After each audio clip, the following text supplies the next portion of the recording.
I'm here to introduce Aurora Linnea.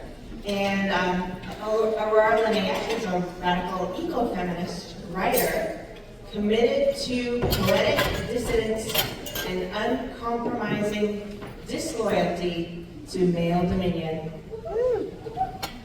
She is the author of this new book, Man Against Being, Body Horror and the Death of Life, just recently published.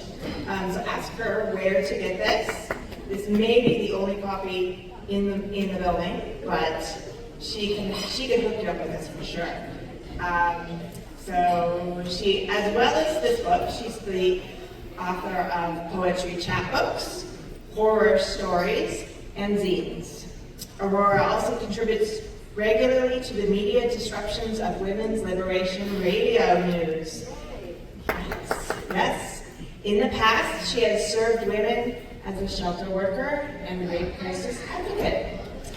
And now I'll turn it over to Aurora. All right, so I did not know I would have a formal introduction, so we can kind of skip through my first slide, which is who am I? And I wrote this book, Man Against Being, A Body Horror and the Death of Life. And my talk this afternoon is going to be a very condensed, express, speed version of the themes and the ideas that I delve into more deeply in the book. You can get it through Spin Effects Press if you are interested.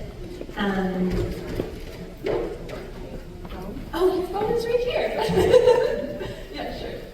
And I'm going to, I've tried to time this out. I'm going to try to talk for just about 40 minutes so that there is time for conversation at the end to get me out of monologue stage mode, which is not my natural habitat. And I'll just speed through. But if there are any questions while I'm talking, we can work with that too. What is body horror?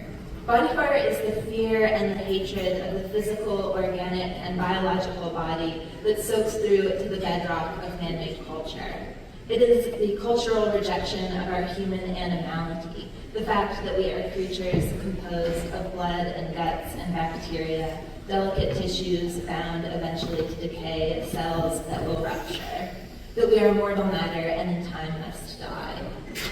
Body horror is not my term, but one that I have snatched up and repurposed from the realm of horror films. In this context, body horror describes a subgenre of horror films that focuses on the body itself rather than some external entity or force as the source of danger, fear, or repulsion. One's own body is the monster because it mutates, something frightful gets into it or comes out of it, or it reveals itself to be otherwise out of control of the individual who is the owner or the tenant of that body. But that's not the kind of body horror that I'm going to be talking about today. Instead, I'm considering body horror as a much broader phenomenon, a virtually universal syndrome of man-made cultures. In my book, I diagnose body horror as the foundational psychopathology of male dominion, by which I mean it's the madness that drives the relentless desecration, oppression, violence, and atrocity that characterizes day-to-day life under men's reign over the earth. Understanding the body horror that has addled the patriarchal mind for the last several thousand years can help us to make more sense of the increasingly lunatic and apocalyptic culture that we're faced with today, and also to develop a clearer vision for a radical feminist transformation of human society for the good not only of women, but for all life on Earth. And we're going to be talking about a lot of men and what they think, so I apologize in advance. Body horror can be traced even further back than this, but I really begin my study of body horror in the classical Greek period with the philosopher Plato, who is known as the father of Western philosophy, making him a good dude to start with. He lived in Athens in the 5th and 4th century BCE, and the best known component of his philosophizing is this theory of forms. And so he posits the superiority of purely hypothetical, eternal, and perfect abstract ideals, which he calls the forms, which is the truth or the essence of things. He posits that this is superior to the stuff of the impure, ephemeral, physical world, all of which is effectively rubbish for him. The material world is deceptive and defective. It simply obscures the forms, and in that way hinders knowledge of truth and reality. And Plato's thinking on the body adheres to this basic theory. So the soul and the body are two separate entities. The soul is the essence, the body inessential. The body, being of a piece with the physical world, is deceptive, defective, an impediment, and an obstacle. It drags the soul down. It is a burden and a curse.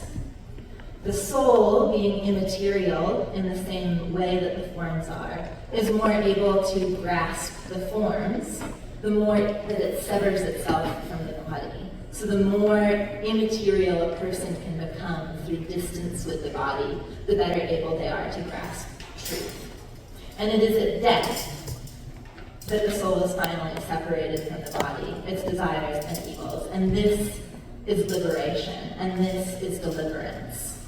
So I have a quote here from Plato's Phaedo, which is one of his most widely read dialogues. It's the one where he really goes into the relation between body and soul and emphasizes the immortality of the soul. And so he says, as long as we have this body, we shall never fully gain what we desire, and that is truth.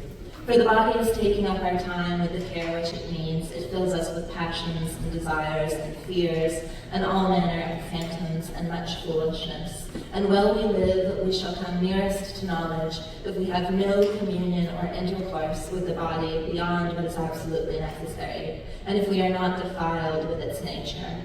We must live pure from it until God himself releases us. And that release is death. But it's important to note that death for its own sake, as in expiry or terminus, is not really what Plato's out for here, because he believes that the soul outlives the body's death. What he's looking for is a way out of the body. And so he writes that the soul is entombed in the body, and the body is a prison house in which the soul does penance. He writes that the soul is a helpless prisoner, chained hand and foot in the body. Coursing along the same body-hating track as Plato in his philosophizing, religion has been another potent institution in the cultural normalization of body horror as patriarchal doctrine. The Abrahamic religions, with Christianity at the fore of these, have been amply criticized for promoting a negative perception of the body. But these critiques tend to focus really on sexual repression. And they miss that what is actually being negativized at the beginning is the flesh itself. And then prescriptions against sexuality follow upon that. So it's really a deep revulsion for materiality that affects this negative perception of the body in these religions. And so countless examples of body horror riddle religious texts from all faiths and all eras. But my favorites I source from medieval Christianity, because they're just post-plague and they're the most gruesome. So we have folks like the 5th century ascetic St. John Climacus, who writes, let us kill this flesh, let us kill it just as it has killed us with the mortal blow of sin. There is a book by the 12th century Pope Innocent III. The book is cheerfully titled On the Misery of the Human Condition, and there's an entire chapter on the biomatter from which the body is made. As a Protestant example, we have Martin Luther, whose favorite nickname for the body in the 16th century was the maggot sack. But also, this view of the body as defiling and putrid and hideous and gross and awful is not exclusive to these Western Abrahamic faiths, but it surfaces in Eastern religions as well, despite these being embraced as less puritanical, generally speaking. So I also have a quote from the influential 5th century Indian Buddhist Buddhaghosa, who writes, "The body is constantly dribbling and trickling like a grease pot inhabited by a community of worms. It's the home of disease, the basis of painful states, perpetually oozing from the 9 orifices like a chronic open carbuncle." And that's merely a few sentences from like several pages of diatribe against the body.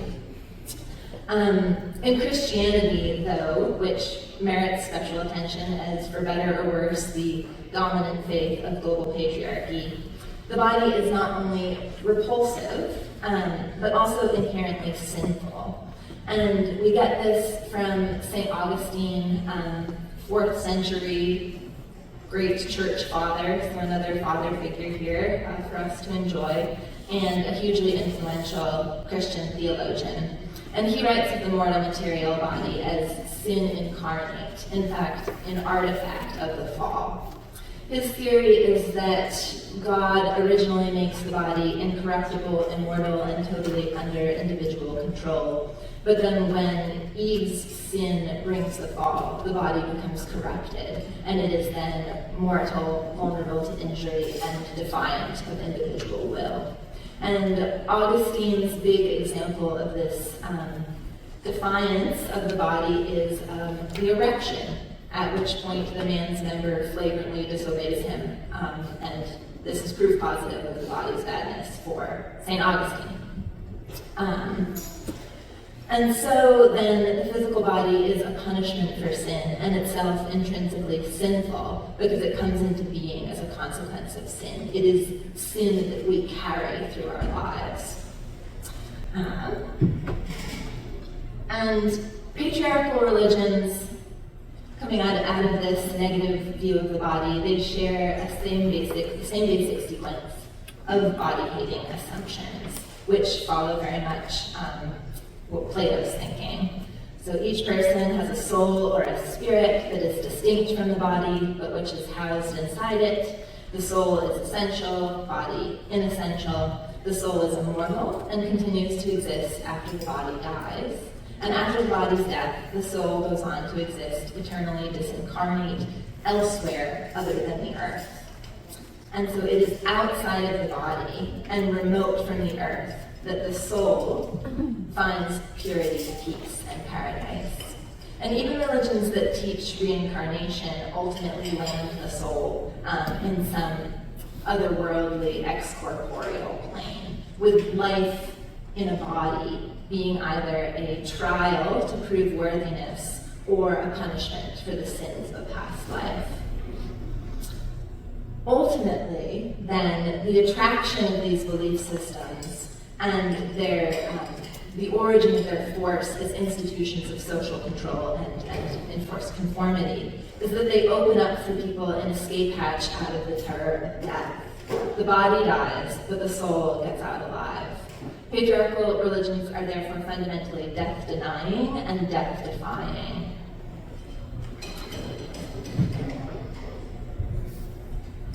And so, if the European Middle Ages supply our high watermark for religious body horror, the Renaissance period takes us into the secular and supposedly scientific-minded form that is now dominant, that we're mostly faced with today, but which follows very closely the model of religious body horror.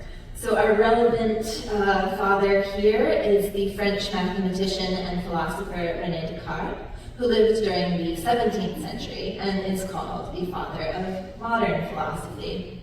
As a quick biographical note on Descartes, he was a very sickly child who was not, in fact, expected to survive his childhood, but he did, and he grew up into a man preoccupied in his non-working life, right, with dodging death.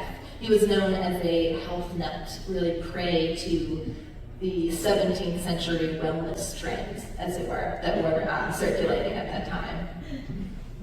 And in his discourse on method, that is when he vows to dedicate his life to freeing man from disease and debility, old age, and death. And he says this explicitly in this text.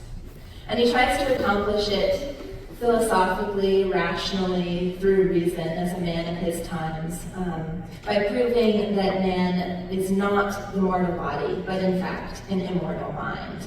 And he writes out his proof of this in the 1641 text, Meditations on First Philosophy, the subtitle of which is less known, but which is very telling, and in which are demonstrated the existence of God and the immortality of the soul.